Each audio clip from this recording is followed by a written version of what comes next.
Welcome to Man Does Tech, where I solve the problems you didn't even know you had. You begin by confirming eligibility, age limits, required education, and domicile criteria so your application won't be rejected.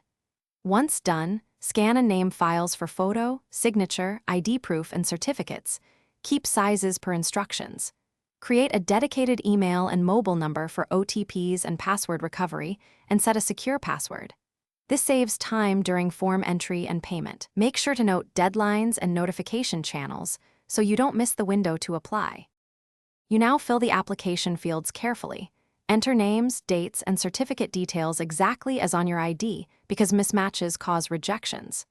Next, upload photos and documents in the specified format and size, using the preview to confirm alignment and legibility. Retake scans if needed. Then choose your preferred exam center, complete the fee payment, and immediately save the reference or transaction ID. Once saved, download the provisional receipt and double-check every entry before final submission. You finish by submitting the form and downloading the confirmation PDF. Print a copy for records.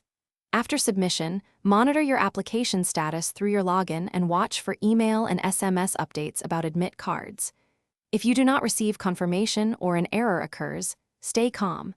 Note the form number, transaction ID, and timestamps, then contact the Bssc help desk promptly. Provide exact details and screenshots if possible. This speeds resolution and helps reinstate or... Thanks for watching. If you found this helpful, don't forget to like and subscribe.